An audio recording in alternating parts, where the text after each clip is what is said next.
US جو agriculture secretary انہوں نے کہا ہے کہ 2022 سے 2024 تک کوئی بھی ایسا ڈیفنس بل کانگریس نے مسترد نہیں کیا، لیکن اسی اثنا میں پچھلے پورے ایک سال میں ایگریکلچر کا کوئی بل بھی یو ایس کانگریس نے منظور نہیں کیا۔ اب ہمیں یہ دیکھنا ہے کہ اس کا امریکہ کی جو ایگریکلچر اکانومی ہے یا امریکہ پہ ایز اے سوسائٹی ان کے ایگریکلچر پہ کیا امپیکٹ پڑ رہا ہے۔ ناظرین، اس کا اتنا بھاری امپیکٹ ہے کہ بیسیکلی امریکہ کے پاس 1 ارب ایکرز کی زمین ہے تقریباً، جس پہ وہ فارمنگ کر سکتے ہیں، اور ان کی جو اپنی پاپولیشن ہے وہ 300 ملین سے زیادہ ہے۔ تو ایک پر پرسن جو ہے آن اے کیپٹا سمجھے اس کو 3 ایکڑ زمین آپ کہہ سکتے ہیں اس کے پاس ہے، لیکن اس کے باوجود امریکہ کی نیڈز ایگریکلچر نہیں پوری ہو رہی ہیں۔ اس کی بنیادی وجہ ہے کہ ناظرین، جو امریکہ کا جو ایگریکلچر سیکٹر ہے that is a very capitalist nature sector, جو پرائیورٹائز کرتا ہے بگ کمپنیز کو کہ وہ کارن جو ہے، سوئے بین اور ویٹ جو ہے وہ اگائیں ایکسپورٹ کے لیے، اور اس پہ گورنمنٹ آپ کو سبسڈی دیتی ہے تاکہ جو بگ کارپوریشنز ہیں وہ امریکہ سے یہ چیزیں ایکسپورٹ کریں تاکہ وہ زیادہ پیسے بنا سکیں۔ لیکن اس سے کیا ہو رہا ہے کہ ان کے جو بنیادی غذائی ضروریات ہیں سبزیوں اور پھلوں کے حوالے سے وہ ان کے ڈومیسٹکلی نہیں پوری ہو رہی ہیں جو ہے، اور اس کا بہت زیادہ امپیکٹ یہ آ رہا ہے کہ جب آپ کارن آئل اور یہ ساری چیزیں بنا رہے ہیں، اس کا بنیادی صحت پہ بھی وہاں کی لوگوں پہ فرق پڑا ہے، کیونکہ کارن آئل اور سوئے بین سے وہ چیزیں زیادہ تر بنتی ہیں جو کہ مضر صحت انسان کے لیے ہوتی ہیں، جیسے جنک فوڈ اور اس طرح کی۔ تو ایک تو over Reliance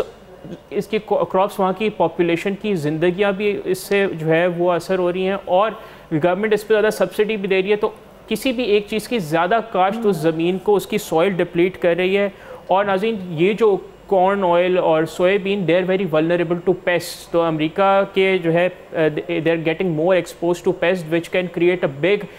environment disaster for them as well. یہاں آپ نے بہت ہی امپورٹنٹ بات کی ہے، کیونکہ اوبویسلی ہم نے دیکھا ہے کہ سائنس میں بھی مونو کلچر جب آپ کرتے ہیں، ایک ہی کراپ بار بار لگاتے ہیں، تو اس میں سوئل کے اپنے بھی نیوٹرینٹس کافی ڈرین ہوتی ہیں، and then of course it becomes very difficult کہ آپ اس میں کوئی اور چیز لگائیں۔ لیکن جیسے پاکستان میں ہمارے کچھ اس طرح کے ٹریڈیشنل میتھڈز ہیں کہ ہم ایک خاص قسم کی کراپ لگائیں تو اس سے دوبارہ سوئل ریپلینش ہو جائے گی۔ تو ڈو یو تھنک کہ امریکن ایگریکلچر انڈسٹری بھی ان چیزوں کے بارے میں سوچ رہی ہے، یا وہ فل آن جی ایم اوز کی طرف جا رہی ہے؟ ایکچولی وہ جی ایم او پہ ان کا فوکس اتنا زیادہ ہے because their economy is a very, جس طرح بگ فارما بھی کس طرح وہ کیٹر کرتے ہیں، تو ایگریکلچر میں بھی وہی حساب ہے۔ اور اب اس کا امپیکٹ ناظرین یہ ہوا ہے کہ صرف 2024 میں جو فارمنگ سیکٹر ہے اس کی جو انکمز ہیں وہ تقریباً 40% کی گراوٹ آ چکی ہے، اور 2017 سے لے کے 2022 جو کہ USDA جو امریکہ کا ڈپارٹمنٹ آن ایگریکلچر ہے اس کے مطابق صرف جو نیو یارک کا ریجن ہے اس میں ناظرین 2783 فارمز بند ہو گئے ہیں، جو کہ تقریباً 3,67,000 ایکرز آف فارمنگ لینڈ ہے، اس پہ اب فارمنگ نہیں ہو رہی۔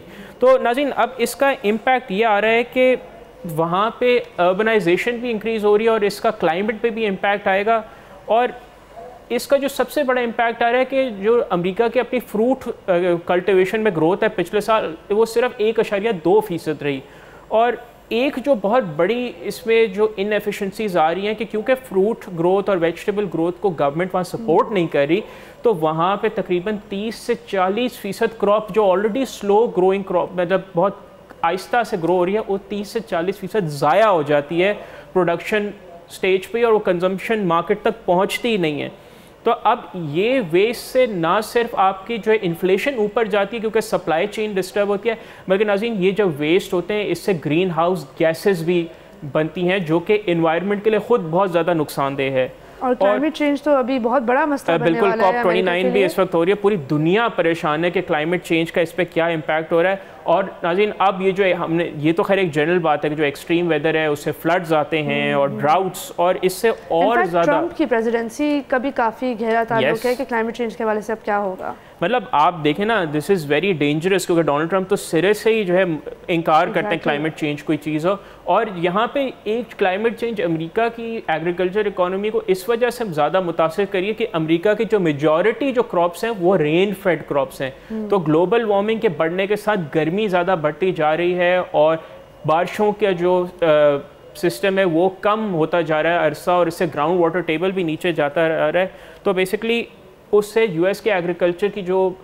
زمین کی بھی متاثر ہو رہی ہے، ان کی آؤٹ پٹ بھی متاثر ہو رہی ہے۔ اور ناظرین، جب گرمی زیادہ بڑھتی ہے تو ہیومیڈیٹی بہت زیادہ بڑھتی ہے، اور ہیومیڈیٹی سے پیسٹ ایکٹیویٹی بھی انکریز ہوتی ہے, سوائل ہیلتھ ڈیکریز ہوتی ہے, اور بیسکلی اس سے اور زیادہ چیلنجز آ جاتے ہیں. تو isn't it very unfortunate کہ وہی امریکہ who's at the forefront of funding wars and funding meddling in the matters of other countries. جب اسپیس وار کی وجہ سے اور فلانی ڈفرینٹ موومنٹس کی وجہ سے امریکہ میں کافی انوویشن ہوتی تھی, کریٹیوٹی تھی, کمپیوٹر ایجاد وہاں ہوا, کس طریقے سے انٹرنیٹ ہوا, انٹرنیٹ کی پراسپریشن اور جس طریقے سے وہ پھیلا پروپیگیشن جس طرح دنیا میں, وہ سب امریکہ سے ہوا. لیکن اب یہ ساری انوویشن اور کریٹیوٹی ختم ہوتی جا رہی ہے. سبسکرائب کریں اور بیل دبائیں تاکہ کوئی خبر رہ نہ جائے.